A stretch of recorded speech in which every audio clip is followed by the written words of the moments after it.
Rise and grind, boys and girls. Rise and grind. Enrique here. I'm on my way to Washington.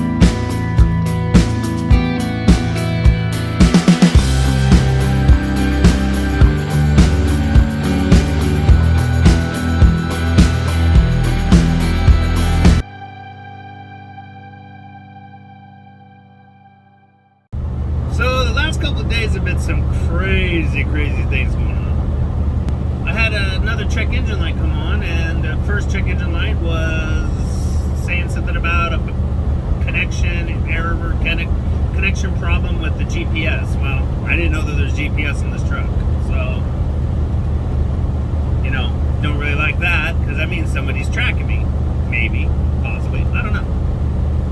So that check engine light went away. So I was like, cool, done. Like this. Done. And then I delivered my load in North Carolina, picked up a load in North Carolina, heading to Fife, Washington. And I was so delayed finding another load because the DAP board was down, and I think I talked about that in the earlier video, so I'm not going to keep going around about that.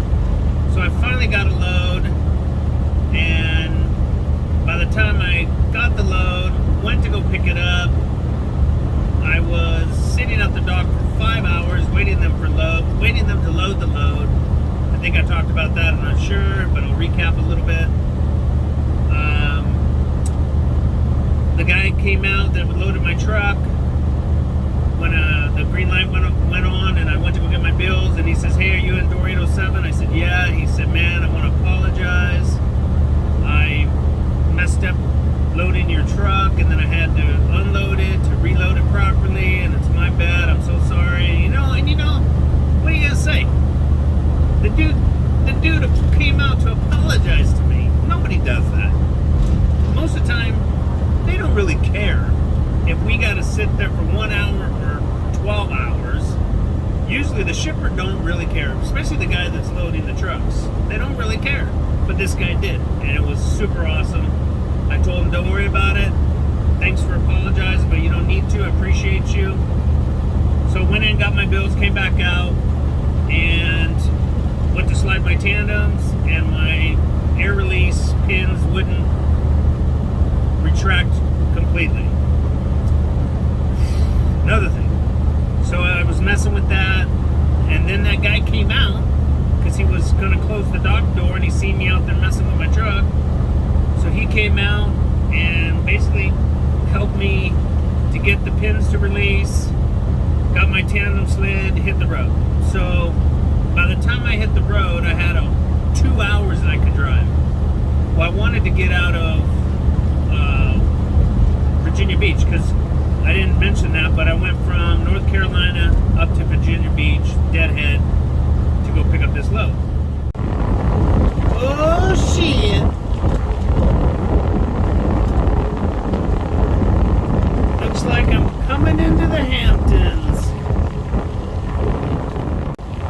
West Virginia, Mountain Mama, take me home, country road.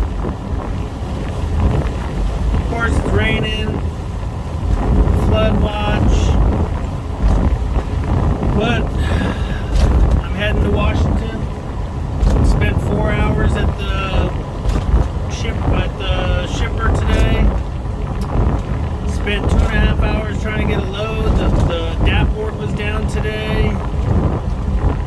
Man, everything that could delay me has delayed me. Now I'm chasing the clock.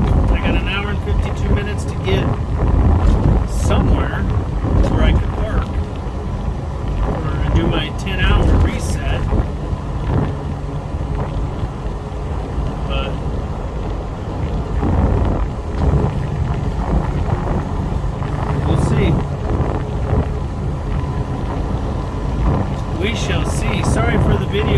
sideways. I jumped on the road and I didn't get a chance to turn the camera. But this is a new adventure. New adventure for me anyway.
Started driving 2 hours.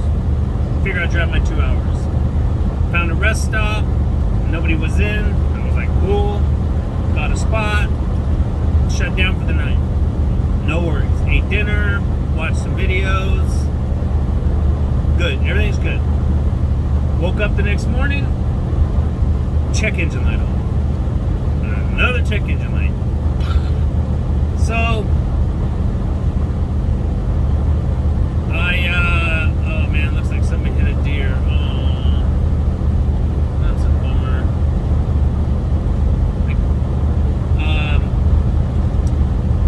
Where was it? Oh, so I checked the diagnostic on the dashboard. The GPS check engine light wasn't there. This is a new check engine light. So I took pictures of it. I sent it to my mechanic Dave.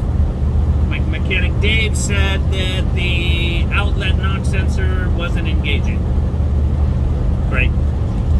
Then Dave said that he thinks there might be a problem with that knock sensor. Brand new. Great. Then he told me that he bought an aftermarket knock sensor. Oh, that's not great. I wouldn't have bought an aftermarket. Now, I know parts are pretty scarce right now, and so, you know, he did what he had to do to get me on the road. I appreciate it. So I was like, man, that's a bummer, but let's figure out a game plan, see what I can do. Now keep in mind I'm under load. So I just said, well, all I can do is drive. Took off, drove all day, truck ran great, went to a truck stop, Loves, stayed, you know, got a good spot, stayed the night, got up in the morning, grabbed a shower, hit the road again, Check engine light's still on. Made it, stopped in Troy, Missouri. Those of you that watch the channel, or those of you who know me, know that I used to live in Moscow Mills. Stopped there, got to see some really good friends of ours. Shout out to Jeremy, Kirby, Eden, and London. Went to Jeremy came to pick me up. Went over to their house. Kirby made me some vegan lunch, which was fantastic. Even though she's not vegan, fantastic. And I, took off. Had to stop and grab some chains because, like a dummy, I figured I was just going to go to North Carolina and back, so I didn't throw my chains in the truck, even though your chains are supposed to be in your truck at the end of September. So I stopped, bought some chains, whatever, is what it is. And I took off. Had a pretty good finish to my drive. Stopped at a rest stop, got a good spot, shut down for the evening. Ate the leftover of what Kirby made me for lunch because she packed it up so I could take it for dinner. Thank you, girl. And just kind of chilled out, watched some videos, watched the new AK video, and just kind of chilled out and went to crashed out and went to bed. Woke up this morning, checked all the air pressure in every single tire that I have on my truck. One of the reasons why I did that is I've been noticing some weird wear on this trip. Now I stopped and I paid somebody to check all my air and put air in my tires. And I thought I was good, but obviously I wasn't. So I stopped. When I stopped at Love's, I bought a new air chuck, new air pressure gauge. I already had the hose set up, so I said, screw it. You know what? I'm going to start checking my own air. Why am I paying somebody, right? So I started going around checking the air, and it was all over the map. Now you're talking a dual tire, dual axle, dual ram, dual tire, whatever you want to call it. And outside tire was like maybe 96 pounds, inside tire 90 pounds. One tire was inside tire was 100, outside tire was 85. I mean, it was like up and down, up and down. So whatever, I checked every single tire. I put air in every single tire, put it at 100 pounds. Started at about 5:30 this morning, so to make sure that tires are cold, get the correct air, and I got everything done and realized how old I'm getting because getting up and down off the ground 18 times, terrible.